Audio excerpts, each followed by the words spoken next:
বাংলা ভাষা উচ্চারিত হলে চোখে ভেসে ওঠে ২১-এর প্রথম প্রভাত ফেরি, ২১শে ফেব্রুয়ারি।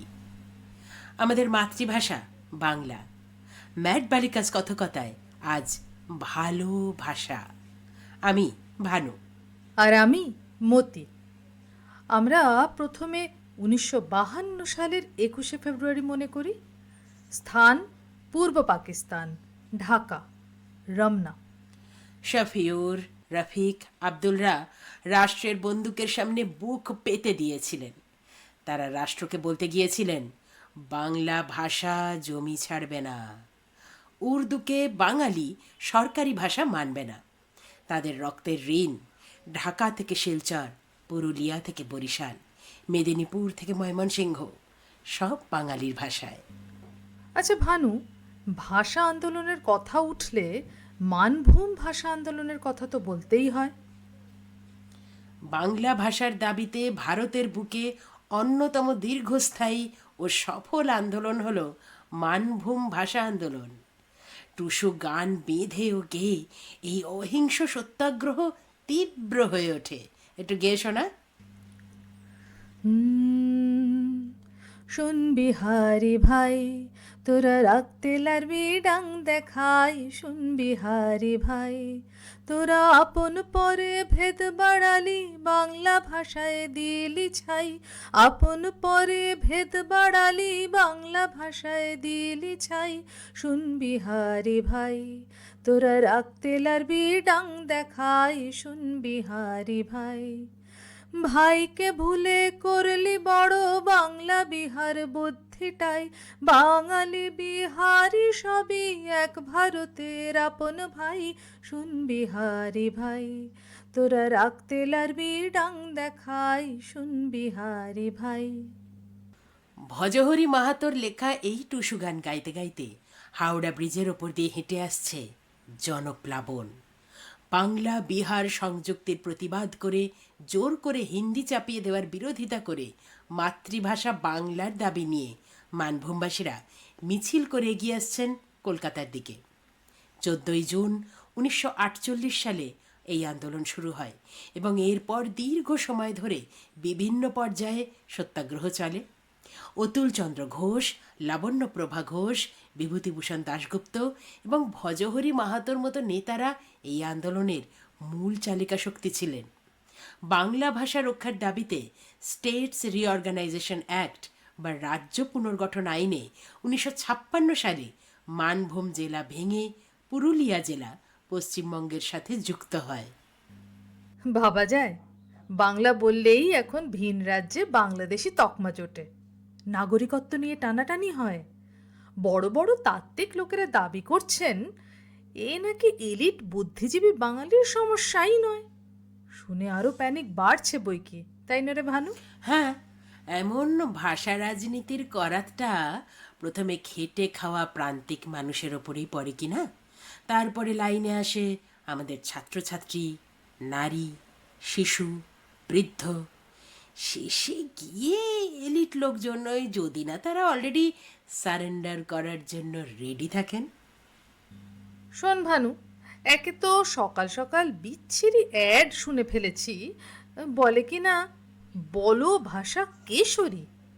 ইস, মুখটা কেমন তিতকুটে হয়ে আছে রে। আর এই এলিট কচকচি ভালো লাগছে না রে, ভালো লাগছে না। এই দে দেখি একটু ভালো দেখে ভাষা।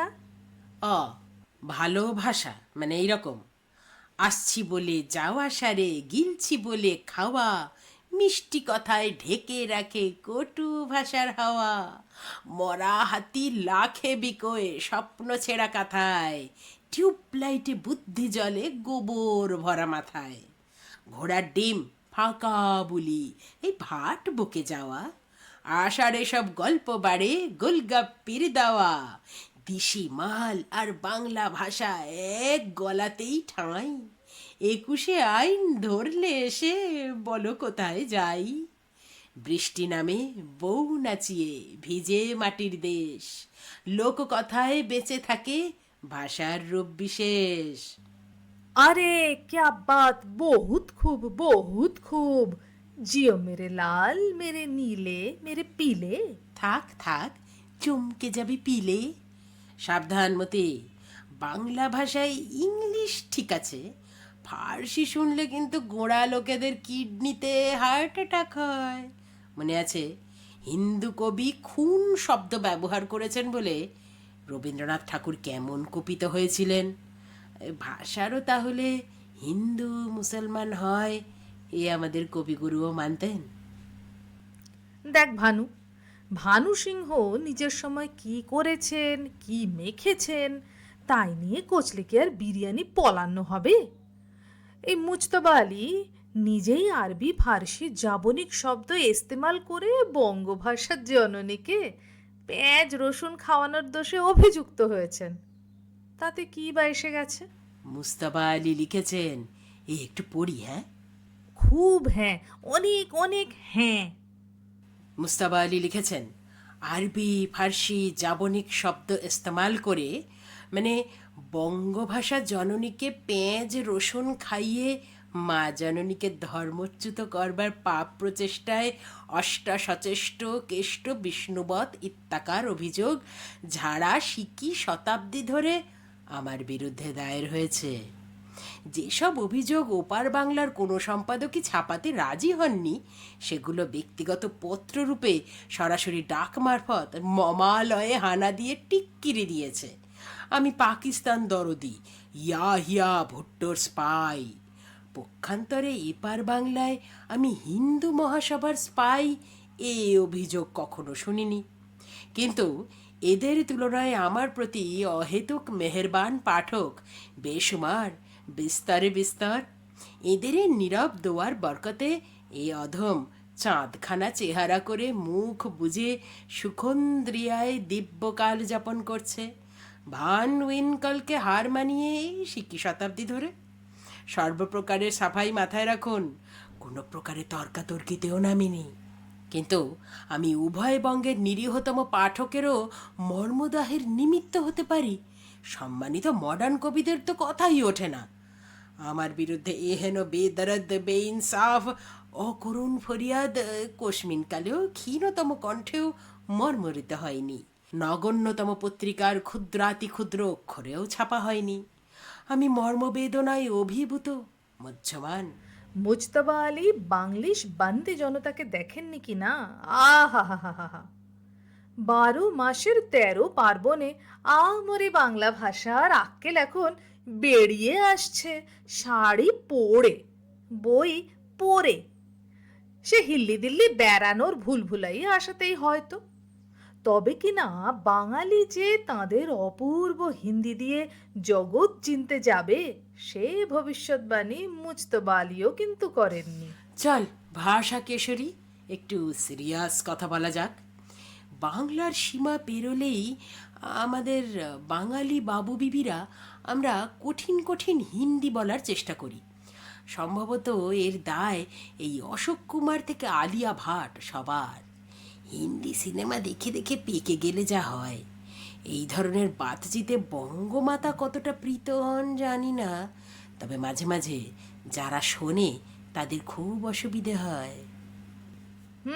তাদের মন বুঝে বলে উঠতে চায়, তাং মত করো, তাং মত করো। যাকে কিরকম শুনি। হুম একদল ছেলে মেয়ে পাহাড়গঞ্জ স্টেশনে নেমেছে, সেখান থেকে অটো ধরে পরীক্ষা দিতে যাবে। এখন সব দলেই একজন না একজন তরবরে বলিয়ে কইয়ে থাকে যে চটপট কাজের কথাটা সেরে নিতে পারে। এই দলেও একটি মুরব্বি গোছের মেয়ে ছিল। অটো স্ট্যান্ড দেখে বাকিদের পেছনে ফেলে হন হন করে এগিয়ে এই প্রথম অটো চালককেই পাকড়াও করে জিজ্ঞেস করলো, এই ভাই, আপকা রেট কিতনা হ্যায়? পাশ থেকে আতঙ্কিত বন্ধুরা লাফিয়ে আসার আগেই বেওয়াল অটো চালকের প্রতি গুলির মতো দ্বিতীয় প্রশ্ন ফায়ার হলো, হামকো চিপ চাইয়ে, আপ থোড়া চিপ হো যাও। অটোটা কি চলেছিল? থাক, সে দুঃখের কথা নাই বা বললাম। পাহাড়গঞ্জে কিং কর্তব্য বিমূঢ় অটোটিকে ফেলে চল আমরা কাটোয়ারিয়া সারাই যাই। দিল্লির ইন্ডিয়ান স্ট্যাটিস্টিক্যাল ইনস্টিটিউটে ছোট্ট হোস্টেল, কয়েকজন অপগণ্ড বাঙালি ছেলে মেয়েদের দল তাপিয়ে বেড়াচ্ছে। কালি ডাল, রাজমা, চাউল এসবকে মাছের ঝোল দিয়ে হারানোর বিপ্লব চলছে। মেসের হেসেলে মাগুর মাছ ঢুকেছে দেখে অবাঙালি মাইনরিটি শিউরে উঠে বললেন, মগর মাছ খাতে হো তুম লোক। অর্থাৎ কিনা খাল কেটে কুমির আনলি। ঠিক। তো এই সব হজবরলয়ের মধ্যে একজন বাঙালি বাবু, ধর নাম হচ্ছে হিজবিজবিজ, আর একজন অবাঙালি মেধাবিনী, ধর নাম শান্তি। হিজবিজবিজ মহাবিচ্ছু, শান্তিকে খুঁচিয়ে অশান্তি পাকানোই তার জীবনের পরম লক্ষ্য, কিন্তু হিন্দি ভালো জানে না বলে সুবিধে করতে পারে না। একদিন হলো কি, শান্তি দেবী তার এক বঙ্গালী বন্ধুনিকে নিয়ে বাজার গেলেন। দুর্ভাগা বঙ্গালী বন্ধুনি সদ্য পা মুচকেছেন, প্রাণ হাতে করে বাস রাস্তা পেরোতে হবে, এদিকে বিস্কুটের বয়াম শেষ। শান্তিদেবীর আবার রাত হলেই রিয়েল অ্যানালিসিস আর লেড়ো বিস্কুটের আনরিয়েল ক্রেভিং হয়, তাই নেংচে নেংচে শান্তি রূপেণ সাহারা নিয়ে তিনি বাস রাস্তা পেরোতে গেলেন। এমন সময় বাস এলো। আহারে, বিদেশে বিভুঁয়ে বাঙালিটা বাস চাপা পড়লো বুঝি। বাঙালি মেয়ের আয়ু রেখার জোর ছিল, নইলে গাঁক গাঁক করে বাস আসছে দেখেই তার সাহারা শান্তি দেবী। বাস আ রহি, ভাগো বলে তাকে মাঝ সড়কে বেসাহারা ফেলে ছুটে পালিয়ে যাওয়ার পরেও তিনি আমাকে এই গল্প বলেছেন। কাজেই আয়ু তার জবরদস্ত ছিল, সে বিষয়ে সন্দেহ নেই। বাস চাপা পড়েনি তাহলে? ভাগ্যিস। ঘটনা সেটা নয়। শান্তিদেবী ভাগবার উত্তেজনায় নিজেই একটি মিনি গর্তে পড়ে কিঞ্চিত মচকে গেলেন। তারপর এই ভাগো কাহিনী অচিরেই ছোট হোস্টেলের কোনা ঘাপচি অবধি চাউর হয়ে গেল। তুড়িলাফ দিতে দিতে হিজবিজবিজ এসে আনন্দে ফুটতে ফুটতে শান্তিদেবীকে সম্বোধন করে বললেন, ধর্ম কা কল হাওয়া মে উড়তা হ্যায়। তারপর তারপর হিজবিজবিজ আর শান্তিদেবীর বিয়ে হয়েছিল কয়েক বছর পরে, ধরম কা কল হাওয়ায় যেভাবে ওড়ে আর কি। আহারে, শান্তি দেবী শেষে বাঙালি গর্তে পড়ে গেলেন। আহারে। পরের ঘটনাটা সোশ্যাল মিডিয়ায় শোনা, এই কোথায় ঠিক মনে পড়ছে না, এই কেউ জানলে দয়া করে বলে দেবেন। একবার এক শীতকাতুরে বাঙালি বাবু প্রবল শীতে সোলো ট্রিপে মানালি গেছেন।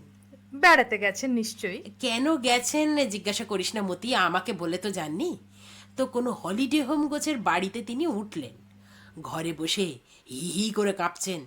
মাংকি টুপি, শাল, সোয়েটার, কম্বল সব ফেল। নিউমোনিয়া, ওল্ডমোনিয়া সব একসঙ্গে হয়ে যেতে পারে, কিছু বলা যায় না। বারবার ব্যাংক ব্যালেন্স চেক করেও লাভ হচ্ছে না। আদতে টাকার গরম কোনো কাজেই আসছে না। ঘরে বাহারি ফায়ার প্লেস আছে, কাঠ নেই। অধীর হয়ে শেষে কেয়ারটেকারকে ডাকলেন। পরের ডায়লগগুলো অনেকটা এমন। বাবু বলছেন, এই শোনো, হামকো লড়কি চাহিয়ে, তুম লড়কি লেকে আও। কেয়ারটেকার অবাক হয়ে বললেন, হ্যাঁ বাবু, ক্যা চাইয়ে? বাবু বলছেন, আরে লড়কি লাও, মোটা মোটা লড়কি, বেশি করে লাও, মার্কেট থেকে লাও। কেয়ারটেকার বললেন, ए, क्या मतलब? अरे बाबा लड़की चाहिए, कुछ मतलब नहीं। लड़की लाओ, हम जलाएगा। और सुनो, यदि मार्केटे नहीं मिले तो लड़की तुम अपना घर से लाओ, डबल पैसा देगा, समझा? ওরে বাবারে, এই হাড় হিম করা সাংঘাতিক গল্প আর নিরাপদ নয়। একটু উলট পুরাণ দেখি চলুন। তুরস্কের রাস্তাঘাটে ইংরেজি ফড়ফড়ানি বিশেষ কাজে আসে না, বুঝলেন। যারা গেছেন তারাই জানবেন। হোটেলে আলমারিতে ইস্ত্রি ছিল না। রুম সার্ভিসকে শুধানো হলো স্টাইলিশ অ্যাকসেন্টে, do you have iron? I need to iron my clothes. Room service হলো দুই প্রকার, স্লো ইংলিশ আর ফাস্ট ইংলিশ। তো হাসি মুখে স্লো ইংলিশ রুম সার্ভিস নিয়ে এলেন একখানি কম্বল। তারপরে ফাস্ট ইংলিশ রুম সার্ভিস নিয়ে এলেন একখানি হ্যাঙ্গার। ওরে মতি, সাধনায় লেগে থাকলে হয়তো সুপারফাস্ট ইংলিশ বা চাচা চৌধুরী ইংলিশও আসতেন, রানী সেবার গুপ্তধন এনে হাজির করতেন, বলা যায় না। এই রকম বিপজ্জনক দেশে রেস্তোরাঁতে খেতে গেছেন এক বঙ্গললনা, গুগল করে জেনে নিয়েছিলেন মুরগিকে তাভুক বলে, কাজেই অনাহার থেকে বেঁচেছেন।